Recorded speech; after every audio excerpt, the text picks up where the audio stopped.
Hello అండి, welcome to Telugu officers channel. ఇవాళ మనం జనవరి 24వ తేదీకి సంబంధించిన కరెంట్ అఫైర్స్ గురించి చూద్దాం. ఇవాల్టి మన ఫస్ట్ ఆర్టికల్ చూడండి. బీహార్ మాజీ ముఖ్యమంత్రి అయినటువంటి కర్పూరి ఠాకూర్, ఈయనకి భారతదేశ అత్యున్నత పురస్కారమైనటువంటి భారత రత్నాన్ని ప్రకటించారు. అది కూడా పోస్టమస్గా, అంటే ఈయన మరణించిన తర్వాత ఈ యొక్క భారత రత్నాన్ని ఇవ్వటం జరిగింది. అయితే 2014 తర్వాత బీజేపీ ప్రభుత్వం వచ్చినప్పటి నుంచి ఇది 6వ భారత రత్న అన్నమాట. మరి ఈ నేపథ్యంలో 2014 నుంచి ఎవరెవరికి భారత రత్నాలు వచ్చాయి అన్నట్టుగా ఒకసారి చూద్దాం. చూడండి, 2014వ సంవత్సరంలో సిఎన్ఆర్ రావు, ఈయన కెమిస్ట్ అనమాట. అలాగే 2014 సంవత్సరంలోనే సచిన్ టెండూల్కర్కి కూడా భారత రత్న వచ్చింది. తర్వాత 2015లో మళ్ళీ ఇద్దరికి, ఎవరెవరికి, అటల్ బిహారీ వాజ్పేయికి, అలాగే మదన్ మోహన్ మాలవీయ, వీళ్ళిద్దరికీ కూడా ఈ యొక్క భారత రత్న వచ్చింది. అయితే ఇందులో మదన్ మోహన్ మాలవీయకేమో మరణానంతరం, అంటే పోస్టమస్గా దీన్ని ప్రకటించారు. తర్వాత 2019లో ముగ్గురికి ప్రకటించారు. ఎవరా ముగ్గురు? చూడండి, నానాజీ దేశ్ముఖ్, ఇది పోస్టమస్గానే. అలాగే భూపేంద్ర కుమార్ హజారికా, ఈయనకి పోస్టమస్గానే. అలాగే ప్రణబ్ ముఖర్జీ, ఈ ముగ్గురికి కూడా 2019లో భారత రత్నాన్ని ప్రకటించారు. ఇప్పుడు మళ్ళీ, అంటే 5 ఏళ్ల తర్వాత మళ్ళీ ఇప్పుడు భారత రత్నాన్ని ప్రకటించడం జరిగింది. ఎవరికి? కర్పూరి ఠాకూర్, ఇది కూడా మరణానంతరమే. అయితే ఇప్పటిదాకా మన భారతదేశంలో ఎంతమందికి భారత రత్న అవార్డులని ప్రకటించారు అంటే 49 మందికి. అందులో 17 మందికి పోస్టమస్గానే ఈ భారత రత్న లభించింది. మన నెక్స్ట్ ఆర్టికల్ చూడండి. ఇవాళ జాతీయ బాలికా దినోత్సవం, నేషనల్ గర్ల్ చైల్డ్ డే. ఎప్పుడు జరుపుకుంటాం? జనవరి 24వ తేదీన. ఎందుకని అంటే మనకి ఎడ్యుకేషన్లో, హెల్త్ కేర్లో, న్యూట్రిషన్కి సంబంధించి ఇలా అన్నింటిలో జెండర్ ఇన్ఈక్వాలిటీస్ అన్నటువంటివి తొలగిపోవాలి, ఈక్వల్ ఆపర్చునిటీస్ అనేవి రావాలి అన్నటువంటి లక్ష్యంతో నేషనల్ గర్ల్ చైల్డ్ డేని నిర్వహిస్తున్నారు. దీని కింద చైల్డ్ మ్యారేజ్, డిస్క్రిమినేషన్, అలాగే గర్ల్స్కి అగెనెస్ట్గా వైలెన్స్, ఇలాంటి ఇష్యూస్ అన్నింటినీ కూడా అడ్రస్ చేయాలి. గర్ల్ చైల్డ్ యొక్క రైట్స్ గురించి అవేర్నెస్ని ప్రమోట్ చేయాలనేటటువంటి లక్ష్యంతో దీన్ని తీసుకొచ్చారు. అంటే ఒకటి, దీని ద్వారా జెండర్ ఈక్వాలిటీని ప్రమోట్ చేయటం, జెండర్ ఈక్వాలిటీని ప్రమోట్ చేయటం అన్నటువంటిది ఒక లక్ష్యం. రెండవది, గర్ల్స్ని ఎంపవర్ చేయటం. ఎంపవర్ చేస్తే వాళ్ళకి ఏది కరెక్ట్, ఏది తప్పు, ఏది చేయాలి, ఏది చేయకూడదు అనేది తెలుస్తుంది. మూడవది ఏంటి? గర్ల్ చైల్డ్ యొక్క ఈ రైట్స్ ఏవైతే ఉంటాయో ఆ రైట్స్ని ప్రొటెక్ట్ చేయటం. అయితే మనం చూస్తే 2008వ సంవత్సరంలో ministry of women and child development అన్నటువంటిది ఈ యొక్క గర్ల్ చైల్డ్ డే లేదా నేషనల్ గర్ల్ చైల్డ్ డేని ఇనాగ్రేట్ చేయటం జరిగింది.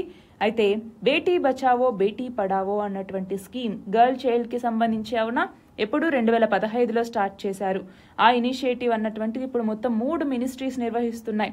మనకి ఆప్షన్స్లో ఇది అడిగి ఏ ministry? Ministry of women and child development అంటే కాదు, 3 మినిస్ట్రీస్ ఉన్నాయి. ఏమేంటి?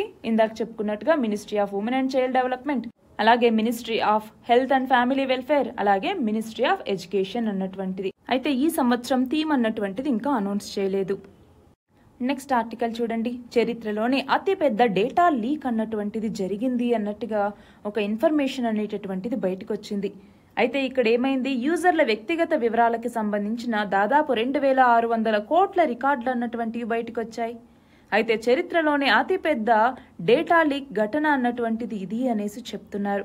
అంతేకాదు, ఇప్పుడు మనం చూస్తే దాదాపు 12 టెరాబైట్ల డేటా అన్నటువంటిది లీక్ అయింది. మనం చూస్తే 2019లో ఒక అన్సెక్యూర్డ్ వెబ్సైట్లో 100 కోట్ల రికార్డులు అనేవి బయటకు వచ్చాయి. అంతకుముందు 2013లో కూడా ఈ యాహూ యూజర్స్కి సంబంధించి 300 కోట్ల వివరాలు అన్నటువంటివి లీక్ అయ్యాయి.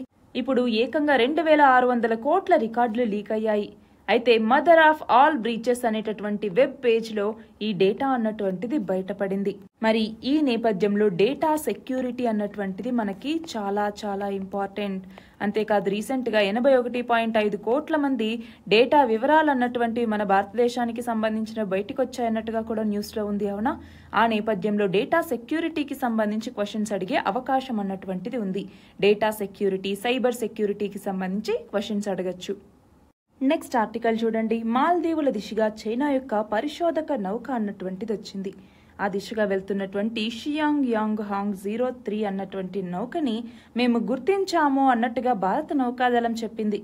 ప్రస్తుతానికి భారత ప్రత్యేక వాణిజ్య జోన్ లేదా ఎక్స్క్లూజివ్ ఎకనామిక్ జోన్లో చైనా కార్యకలాపాలు అన్నటువంటివి మొదలైనట్టుగా ఇంకా మనకి ఎలాంటి ప్రూఫ్ కూడా లేదు. కానీ కొన్ని వారాల్లో ఈ నౌక అన్నటువంటిది మాల్దీవుల తీరానికి చేరుతుంది అన్నట్టుగా సమాచారం. అంతేకాదు ఇలాంటి చైనా నౌకలు నిఘా సమాచారాన్ని సేకరిస్తాయన్నట్టుగా మన భారత నౌకాదళం ఎప్పటి నుంచో అనుమానాల్ని వ్యక్తం చేస్తోంది. మనం చూస్తే ఇంతకుముందు శ్రీలంకకు వచ్చినటువంటి ఒక చైనా నౌక కూడా ఇలాగా మన భారతదేశానికి సంబంధించినటువంటి సమాచారాన్ని సేకరించేటటువంటి నౌక, నిఘా నౌక అన్నట్టుగా అప్పుడు మన ప్రయోగాన్ని కూడా ఒక డే డిలే చేశామన్నమాట. వీటన్నింటి నేపథ్యంలోనూ మన భారతదేశం యొక్క సెక్యూరిటీ అన్నటువంటిది మనకి ఎప్పుడూ ఇంపార్టెంట్. మరి ఇక్కడ మాల్దీవ్స్ కి సంబంధించి మ్యాప్ అన్నటువంటిది గుర్తుండాలి. మాల్దీవ్స్ కి సంబంధించిన అటాల్స్ చూడండి. ఈక్వేటర్ అన్నటువంటిది మాల్దీవ్స్ గుండా పాస్ అవుతుంది అని అడిగినప్పుడు అవునా కాదా అనేసి స్టేట్మెంట్ అడిగారనుకోండి, అవును అడ్డు అటాల్కి, అలాగే ఆ పైన ఉన్నటువంటి హువద్దు అటాల్ ఏదైతే ఉందో ఈ రెండింటికి మధ్య ఈక్వేటర్ అన్నటువంటిది పాస్ అవుతుంది, గుర్తుంచుకోవాలి. ఈ లైన్స్ అన్నటువంటివి చాలా చాలా ఇంపార్టెంట్ అండి. 8 డిగ్రీ ఛానల్ అనేసి, అలాగే 9 డిగ్రీ ఛానల్ అనేసి, ఈక్వేటర్ అనేసి ఇవి వేటి గుండా పాస్ అవుతున్నాయి. అందులో రీసెంట్గా న్యూస్లో ఉన్నటువంటి ప్రాంతాలకు సంబంధించి అయితే ఎస్పెషల్గా ఈ లైన్స్ అనేవి చాలా ఇంపార్టెంట్. నెక్స్ట్ ఆర్టికల్ చూడండి. UNSC, United nations security council. ఈ యుఎన్ఎస్సిలో మనకి శాశ్వత సభ్యత్వం లేకపోవటం మీద ఎలాన్ మస్క్ ఇతను మాట్లాడటం జరిగింది. ఇలా భారత ప్రాతినిధ్యం లేకపోవటం అన్నటువంటిది అసలు మీనింగ్లెస్, అర్ధరహితం అన్నట్టుగా చెప్పారు. మరి ఈ నేపథ్యంలో మనకి యుఎన్ఎస్సి గురించి తెలియాలి. మనకి యుఎన్ చార్టర్ అన్నటువంటిది తీసుకొచ్చి 1945వ సంవత్సరంలో ఈ సెక్యూరిటీ కౌన్సిల్ ని ఎస్టాబ్లిష్ చేయటం జరిగింది. యునైటెడ్ నేషన్స్ కి సంబంధించిన 6 ప్రిన్సిపల్ ఆర్గాన్స్ లో ఇది కూడా ఒకటి. అయితే ఇది మెయిన్ గా దీని యొక్క ప్రైమరీ రెస్పాన్సిబిలిటీ ఏంటి అనేసి మనం చూస్తే ఇంటర్నేషనల్ పీస్ మరియు సెక్యూరిటీని మెయింటైన్ చేయటం. మరి దీని యొక్క హెడ్ క్వార్టర్స్ ఎక్కడ ఉంది? న్యూయార్క్, అమెరికాలోని న్యూయార్క్లో దీని హెడ్ క్వార్టర్స్ అన్నటువంటిది ఉంది. అయితే ఈ కౌన్సిల్లోకి వచ్చేసరికి మొత్తం 15 మెంబర్ కంట్రీస్ అన్నటువంటివి ఉంటాయి. ఏంటవి? 5 పర్మనెంట్ మెంబర్ కంట్రీస్, అలాగే ఇంకొక 10 వచ్చేసరికి నాన్ పర్మనెంట్ మెంబర్ కంట్రీస్. ఏంటి 5 పర్మనెంట్ కంట్రీస్, లేదా వీటినే P5 అనేసి పిలుస్తూ ఉంటాం. ఏంటి 5 పర్మనెంట్ కంట్రీస్? ఒకటి యుఎస్ఏ అన్నటువంటిది, రెండవది వచ్చేసరికి రష్యా అన్నటువంటిది, మూడవదేమో ఫ్రాన్స్, నాలుగవది వచ్చేసరికి చైనా, ఐదవది వచ్చేసరికి యునైటెడ్ కింగ్డమ్. అయితే మన భారతదేశం అన్నటువంటిది ఈ 10 నాన్ పర్మనెంట్ కంట్రీస్లో భాగంగా ఉంది. అంతేకాదు ఇక్కడ ఓటింగ్ రైట్స్ అన్నటువంటివి మనం చూస్తే ఈ 5 కంట్రీస్ కి కూడా వీటో పవర్ అన్నటువంటిది ఉంది. అంటే ఏదైనా ఒక రెజల్యూషన్ ని తీసుకొచ్చినప్పుడు ఇవి తమ వీటోని వినియోగించవచ్చు. అంటే ఏంటి?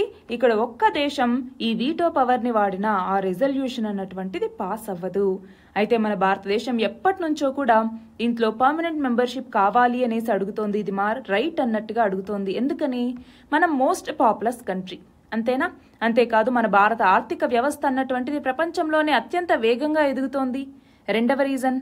మూడవది వచ్చేసరికి మన భారతదేశం ఇప్పుడు ఆర్థిక వ్యవస్థల పరంగా చూసుకుంటే అతిపెద్ద 5వ ఆర్థిక వ్యవస్థ కూడా. అంతేకాదు యునైటెడ్ నేషన్స్ చేపట్టేటటువంటి పీస్ కీపింగ్ మిషన్ లో మన భారతదేశం ఎంతో ముఖ్యమైనటువంటి రోల్ ని కూడా ప్లే చేస్తోంది.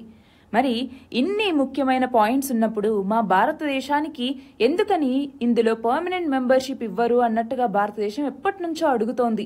అంతేకాదు యుఎన్ఎస్సిలో మార్పు అన్నటువంటిది అవసరం, రిఫార్మ్స్ అవసరం అన్నట్టుగా మన భారతదేశం ఎప్పటి నుంచో చెప్తోంది. కానీ ఇంకా మన భారతదేశానికి ఇందులో పర్మనెంట్ మెంబర్షిప్ అన్నటువంటిది రాలేదు. మన నెక్స్ట్ ఆర్టికల్ చూడండి. ఈఎస్ఎంఎస్ అన్నటువంటిది ఏంటి? ఈఎస్ఎంఎస్ అంటే election seizure management system. Election seizure management system అనేసి పిలుస్తూ ఉంటాము. ఎలక్షన్స్ కి సంబంధించి అక్రమాలు లేకుండా ఎన్నికలు నిర్వహించాలి అన్నట్టుగా కేంద్ర ఎన్నికల సంఘం ఈ ఈఎస్ఎంఎస్ కి సంబంధించి శిక్షణ కార్యక్రమాన్ని ఎన్ఫోర్స్మెంట్ ఏజెన్సీలకు ఇచ్చింది. దానికి సంబంధించినటువంటిదే ఈ ఆర్టికల్. ఈ ఈఎస్ఎంఎస్ ని వినియోగించటం వల్ల ఏమవుతుంది? ఆటోమేటిక్ గా డేటా జనరేట్ అవ్వటం, సేవ్ అవ్వటం ఇవన్నీ జరుగుతాయి. కాబట్టి మానవ తప్పిదాలు అనేవి ఉండవు, డూప్లికేషన్ అనేటటువంటిది ఉండదు. దీని ద్వారా పోలీస్, ఎక్సైజ్, ఇన్కమ్ ట్యాక్స్, వాణిజ్య పన్నులు, నార్కోటిక్స్ కంట్రోల్ బ్యూరో ఇలాంటి ఎన్ఫోర్స్మెంట్ ఏజెన్సీలన్నీ ఈ వ్యవస్థను వినియోగించేటప్పుడు అసలు ఏ శాఖ ఎలాంటి విధుల్ని నిర్వర్తించాలి అనేటటువంటి అంశం మీద ప్రోటోకాల్ సమస్య అనేటటువంటిది లేవకుండా ఒక ప్రామాణిక ఆపరేషన్ విధానాన్ని కూడా రూపొందిస్తారు. అయితే ఈ వ్యవస్థ వినియోగం మీద ఏవైనా సందేహాలు సమస్యలు ఉంటే వాటిని నివృత్తి చేసుకునేందుకు ఈ సంబంధిత అధికారులు కూడా అందుబాటులో ఉండాలి అన్నట్టుగా ఇక్కడ కేంద్ర ఎన్నికల సంఘం చెప్తోంది. నెక్స్ట్ ఆర్టికల్ చూడండి, నల్లమల సాగర్ అన్నటువంటిది. ఏంటి నల్లమల సాగర్ అన్నటువంటిది? శ్రీశైలం ప్రాజెక్ట్ నుంచి రోజుకి 11,584 క్యూసెక్లను తరలించి కొత్తగా ఇంకొక 53.85 టీఎంసీల సామర్థ్యంతో ఈ నల్లమల సాగర్ ని నిర్మిస్తూ ఉన్నారు. అయితే ఈ నల్లమల సాగర్ లో ఉన్నటువంటి నీటిని నిల్వ చేసి ఇటు ప్రకాశం, నెల్లూరు, వైఎస్ఆర్ కడప జిల్లాల్లో ఏవైతే ప్రభావిత ప్రాంతాలు ఉంటాయో వాటికి నీటి సరఫరాని అందించడం, ఇటు ఇరిగేషన్ పర్పస్ కి ఇటు డ్రింకింగ్ పర్పస్ కి కూడా నీటిని అందించడం ఈ ప్రాజెక్ట్ యొక్క ముఖ్య ఉద్దేశం. మన నెక్స్ట్ ఆర్టికల్ చూడండి, సహజ వాయువు, హరిత హైడ్రోజన్ ఇలా స్వచ్ఛ ఇంధనాలు ఏవైతే ఉన్నాయో ఈ ప్రాజెక్టుల కోసం ఒక పూర్తి స్థాయి అనుబంధ సంస్థని ఓఎన్జీసీ అన్నటువంటిది తీసుకురాబోతోంది. ఓఎన్జీసీ అంటే oil and natural gas corporation అని కూడా పిలుస్తూ ఉంటాం. అయితే దీని యొక్క ఉద్దేశం ఏంటి అంటే కొత్త ఇంధన విభాగాల్లో అడుగుపెట్టే ప్రక్రియని మనం వేగవంతం చేయాలి అన్నటువంటిది ముఖ్య లక్ష్యం. అంతేకాదు దీని కిందికి వచ్చేసరికి హరిత hydrogen, green hydrogen, hydrogen blending, పునరుత్పాదక విద్యుత్ అంటే సౌర విద్యుత్, పవన విద్యుత్, హైబ్రిడ్ విద్యుత్ ఇలాంటివన్నీ, అలాగే బయో ఇంధనాలు, బయో గ్యాస్ వ్యాపారాలు, ఎల్ఎన్జీ ఇలాంటి అన్ని ఇంధన విభాగాలు కూడా ఈ కొత్త సంస్థకి వస్తాయి. నెక్స్ట్ ఆర్టికల్ చూడండి, తెలంగాణలో ఆయిల్ పామ్ సాగుని పెంచాలి అన్నట్టుగా తెలంగాణ ప్రభుత్వం ఎప్పటి నుంచో అనుకుంటోంది. అయితే ఇప్పుడేమైంది, తెలంగాణలో ఈ ఆయిల్ పామ్ సాగుకి ప్రోత్సాహకాల్ని ప్రకటిస్తూ ఉన్నారు. అందులోనూ 8.14 లక్షల ఎకరాలకి రుణ సహాయాన్ని అందించబోతున్నారు. ఈ పథకం కింద 80 లక్షల టన్నుల మేరకి ఆయిల్ పామ్ గింజలనేవి ఉత్పత్తి అవుతాయి. దానివల్ల 14.80 లక్షల టన్నుల నూనె అనేటటువంటి తయారవుతుంది. దానివల్ల దాదాపు 10,360 కోట్ల మేరకి ఆదాయం వస్తుంది అన్నట్టుగా ఇప్పుడు అంచనా వేస్తూ ఉన్నారు. దీనికి సంబంధించి ఈ ఆయిల్ పామ్ విస్తరణ పథకం నడుస్తూ ఉండగా కూడా గ్రామీణ మౌలిక వసతుల నిధి నుంచి 616 కోట్ల రూపాయలను ఇప్పుడు మంజూరు చేశారు.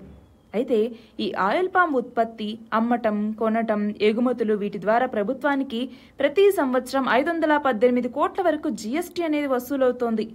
అయితే ఈ ప్రాజెక్టు కింద ఎవరైతే ప్రాజెక్టులు, చెరువులు, కుంటల కింద నీటి వసతి ఉన్నటువంటి పొలాలు ఉంటాయో వాళ్ళకే ఈ పథకం అన్నటువంటిది వర్తిస్తుంది. అలాంటి వాళ్ళకే సహాయం అందించాలి అన్నట్టుగా బ్యాంకులకి కేంద్ర ప్రభుత్వం అన్నటువంటిది ఆదేశాలను ఇచ్చింది కూడా. నెక్స్ట్ చూడండి, మణిపూర్లో ఆర్టికల్ 355 అమలవుతోంది. ఏంటి ఆర్టికల్ 355 అన్నటువంటిది? ఆర్టికల్ 355 అన్నటువంటిది ఆర్టికల్ 356ని విధించేటటువంటి ముందు దశగా మనం చెప్పొచ్చు. ఆర్టికల్ 356 అంటే ఏంటి? ప్రెసిడెంట్ రూల్, అవునా? అయితే ఆర్టికల్ 355 అంటే ఏంటి? ఏవైనా ఎక్స్టర్నల్ అగ్రెషన్స్ కానివ్వండి, ఇంటర్నల్ డిస్టర్బెన్సెస్ కానీ ఉన్నప్పుడు రాష్ట్ర ప్రభుత్వం గనక సహకరిస్తే అప్పుడు ఆర్టికల్ 355ని విధిస్తారు. అంటే ఏంటి? అక్కడ ఉన్నటువంటి ప్రభుత్వాన్ని తొలగించకుండా రాష్ట్రంలో శాంతి భద్రతల పరిరక్షణ మొత్తం కేంద్రానికి వెళ్తుంది. కానీ ఒకవేళ రాష్ట్ర ప్రభుత్వం ఇక్కడ సహకరించట్లేదు అనిపిస్తే అప్పుడు ఆర్టికల్ 356 ప్రెసిడెంట్ రూల్ని విధించి మొత్తం బాధ్యత అంతా కూడా కేంద్రం తీసుకుంటుంది. ఇది ఆ రెండిటికి మధ్య ఉన్న డిఫరెన్స్. నెక్స్ట్ చూడండి, అయోధ్య రామాలయంలో ఇప్పుడు రామ్ లల్లాని ప్రతిష్ఠించిన తర్వాత ఇక మీద రామ్ లల్లాని బాలక్ రామ్ గా పిలవబోతున్నారు. అంతేకాదు అయోధ్య మందిరాన్ని కూడా బాలక్ రామ్ మందిరం అనేసి పిలవబోతున్నారు. అలా పేర్లు మార్చటం జరిగింది. నెక్స్ట్ చూడండి, ఇంటర్నేషనల్ క్రికెట్ కౌన్సిల్ యొక్క వార్షిక ఉత్తమ T20 జట్కి టీమిండియా బ్యాటర్ అయినటువంటి సూర్యకుమార్ యాదవ్ ఈయన కెప్టెన్గా ఎంపికయ్యారు. అలాగే ఈ జట్టులో యశస్వి జైస్వాల్, స్పిన్నర్ అయినటువంటి రవి బిష్ణోయ్, పేసర్ అయినటువంటి హర్షదీప్ సింగ్ వీళ్ళందరూ కూడా ఉన్నారు. నెక్స్ట్ చూడండి, ఆంధ్రప్రదేశ్లో ఓటర్ల సంఖ్యకి సంబంధించి చూస్తే 4,08,07,256కు చేరింది.